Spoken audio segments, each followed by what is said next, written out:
इस कार्यक्रम की प्रायोजक है सोना ब्यूटी पार्लर सरसीवा। प्रदेश के मुख्यमंत्री विष्णुदेव साय के नेतृत्व में राज्य सरकार के 1 वर्ष पूर्ण होने के अवसर पर जनादेश पर्व कार्यक्रम के अंतर्गत सारंगढ़ के कलेक्ट्रेट सभाकक्ष में प्रेस वार्ता का आयोजन किया गया। कार्यक्रम में मुख्य अतिथि के रूप में मुंगेली के विधायक और पूर्व मंत्री पुन्नू लाल मोहले उपस्थित रहे। उन्होंने राज्य सरकार की पिछले 1 वर्ष की उपलब्धियों और जनहितकारी योजनाओं को मीडिया के समक्ष प्रस्तुत किया।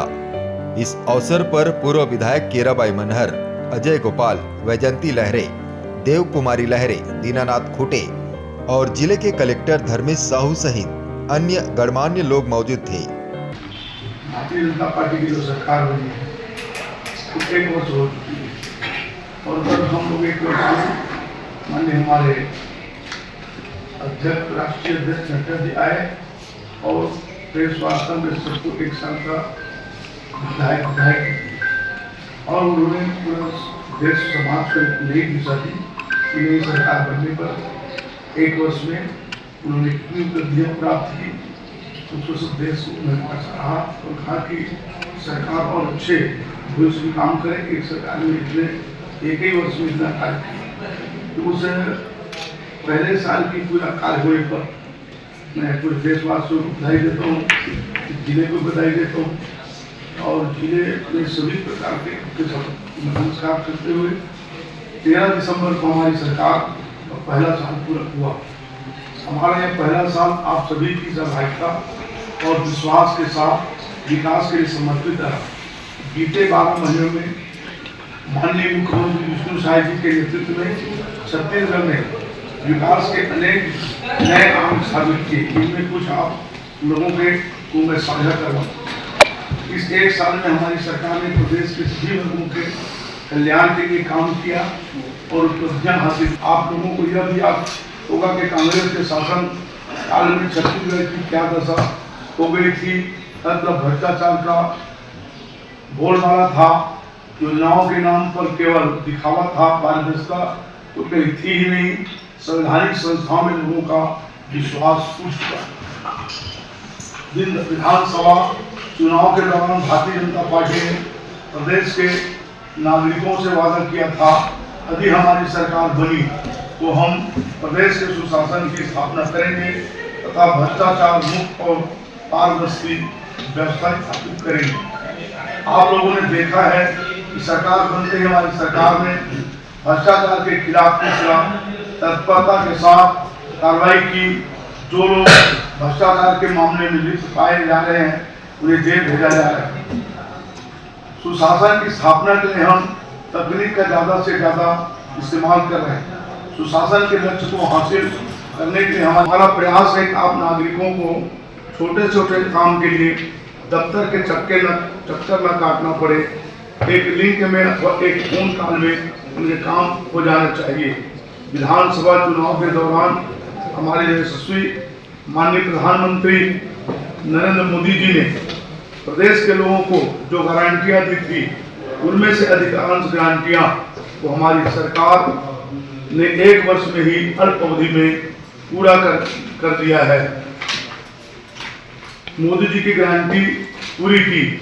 हमारी सरकार ने किसानों से किया वादा पूरा करते हुए 31 रुपये प्रति क्विंटल के दर से 21 क्विंटल धान प्रति एकड़ के मान से धान की रिकॉर्ड खरीदी की, जिसके 3,220 करोड़ रुपए लोगों को भुगतान हुआ।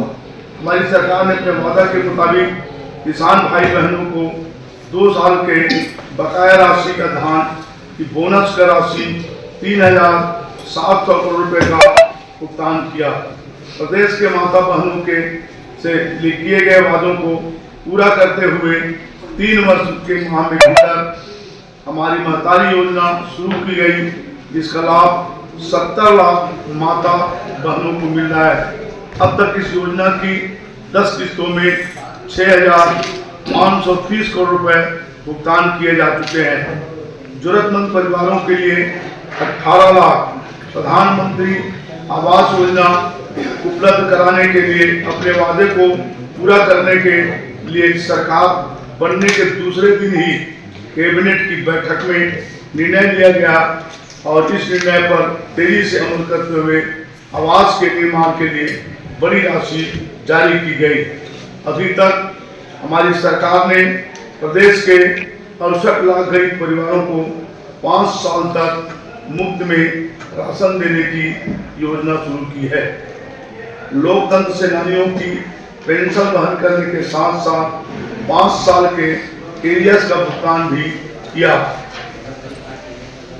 इस तरह हमारी सरकार ने यशस्वी प्रधानमंत्री श्री नरेंद्र मोदी जी के अधिकांश गारंटियों को 1 साल के भीतर पूरा किया है। अंत्योदय की लक्ष्य की ओर हम बढ़ रहे हैं।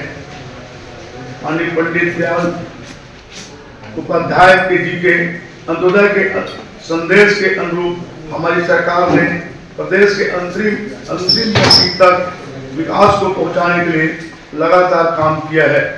हमारी सरकार ने राज्य के जनजातीय समाज के गौरव को फिर से ऊंचाई पर स्थापित करने में सफलता प्राप्त की है।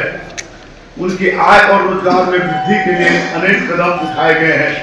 तेंदुपत्ता संग्रहण दर 4,000 रुपये मानक घोड़ा से बढ़ाकर 5,500 रुपये मानक घोड़ा कर दी गई है। जनजातीय क्षेत्रों में अधोसंरचना विकास, जनजातीय क्षेत्रों में सड़क, रेल और हवाई सुविधाओं का विस्तार किया गया है।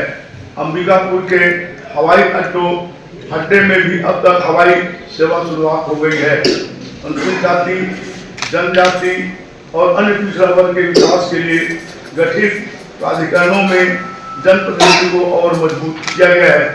साथ ही छत्तीसगढ़ जनजाति सलाहकार परिषद का गठन भी किया गया है।